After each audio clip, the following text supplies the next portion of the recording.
तो नमस्कार दोस्तों, स्वागत है आपका हमारे YouTube चैनल पर। जैसा कि आप सभी जानते हैं कि मैं आप सभी को बता रही हूं जेपीएससी का पूरा डिटेल सिलेबस एनालाइज। अगर अभी तक आपने हमारी पहली वीडियोस को नहीं देखा है तो काइंडली आप डिस्क्रिप्शन बॉक्स में दिए गए लिंक पर जाकर उन प्रीवियस वीडियोस को चेक कर सकते हैं। और आज की वीडियो में हम बात करेंगे जेपीएससी के पेपर 6 के पूरे डिटेल सिलेबस एनालाइज के बारे में। लेकिन अगर उससे पहले अगर आप हमारे YouTube चैनल पर पहली बार आए हैं तो हमारे चैनल को लाइक और सब्सक्राइब जरूर करें और हमारी सभी लेटेस्ट वीडियोस और अपडेट्स को जानने के लिए बेल आइकॉन को प्रेस करना ना भूलें। तो चलिए बिना किसी देरी के शुरुआत करते हैं आज की इस वीडियो की। जैसा कि दोस्तों आपको स्क्रीन पर दिख रहा है, मैं आपको बताऊंगी आज जेपीएससी के मेंस में पेपर 6 यानी कि general science, environment and technology development के पेपर के सिलेबस के बारे में। तो सबसे पहले मैं आपको यह बता दूं कि यह कुल मिलाकर 200 अंकों का होता है और इसे आपको करने के लिए 3 घंटे का समय दिया जाता है। इस पेपर के लिए कुछ इंस्ट्रक्शंस हैं, जैसे the question papers of general science, environment and technology development shall have 6 sections.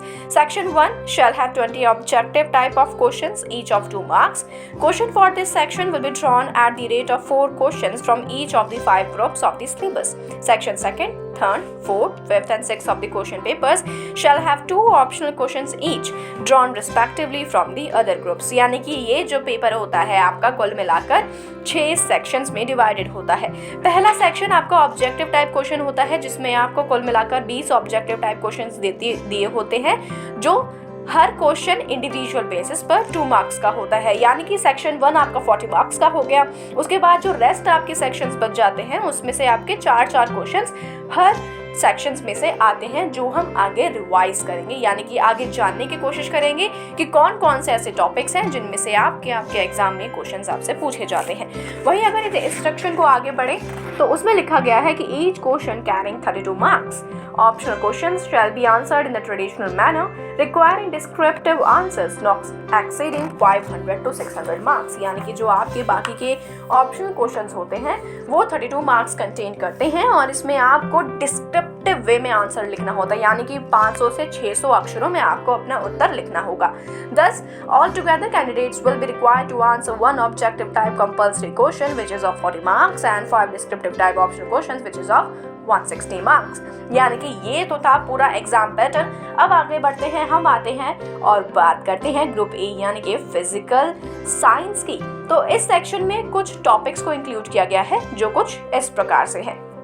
सबसे पहला टॉपिक है system of units, MKS, CGS and SI, definition of speed, velocity, gravity, mass, weight, force, impact, work, power and energy, solar system, relative position of earth and with respect to sun and other planet, movement of earth and moon in solar system, lunar and solar eclipses, concept of nature of sound, wavelength and frequency, infrasonic and ultrasonic sounds, sources of infrasonic sounds in nature, ultrasonic sound characteristics and some applications।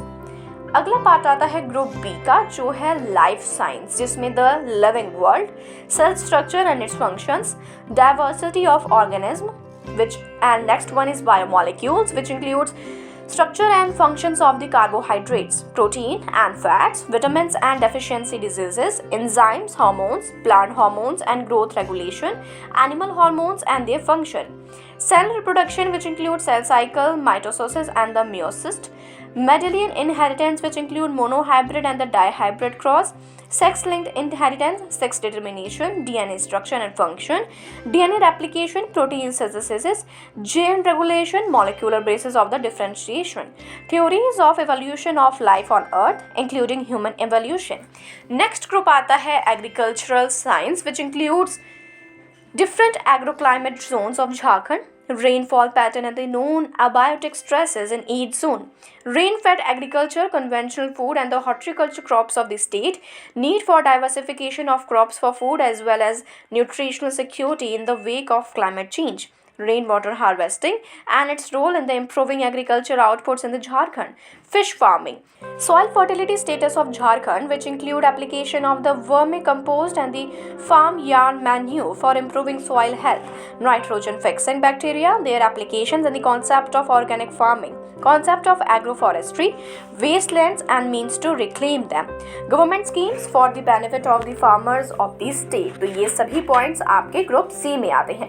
Group D की बात करें तो इसमें environmental science में आता है आपका concept of ecosystem, structure and the functions of the ecosystem, natural resources, renewable and the non-renewable resources, environmental conservation, which includes in situ and ex situ conservation, pollution, air, water, sound and soil, solid waste management, biodiversity concept, hotspot, threats to biodiversity, global environment issues, climate change, global warming, ozone layer depletion, acid rain, desertification, environmental laws, which includes the Environment Act, the Air Prevention and Control of Pollution Act, the Water Prevention and the Control of Pollution Act and the Forest Conservation Act। और lastly बारी आती है हमारे group ई की, यानी कि science and the technology development, which includes national policy on the science and technology, energy demand on the country, conventional and the non-conventional source of the energy, nuclear energy, its merits and demerits, trends in nuclear policy, NPT and CTBT,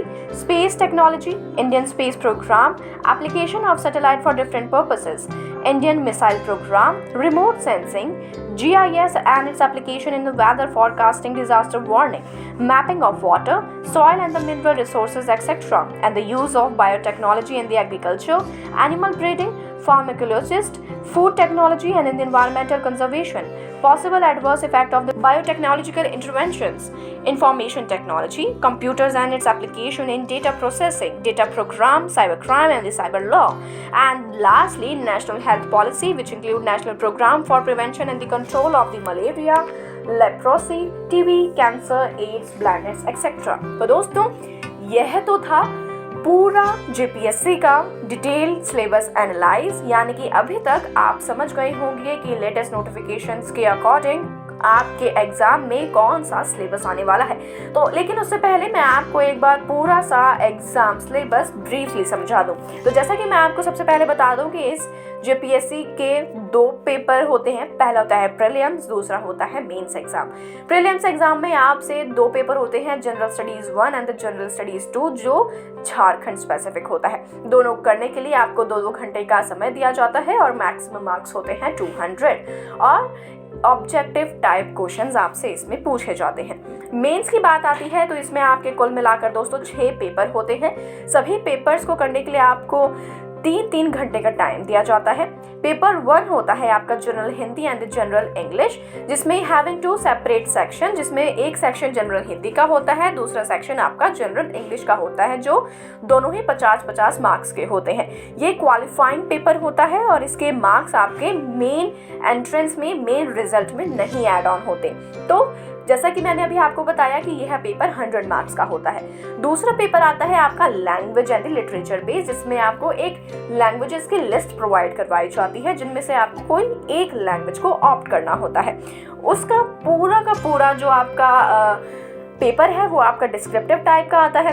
इसे आपका maximum marks 150 होते हैं, यानी कि 150 marks को ध्यान में रखते हुए आपको इस परीक्षा को देना होता है।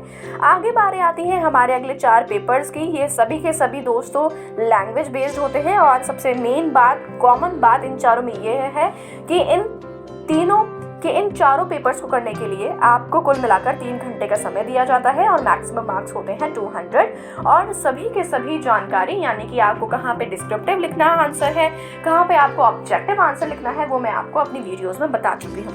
पेपर 3 होता है social science, having 2 distinct sections on the history, geography, each of equal weightage.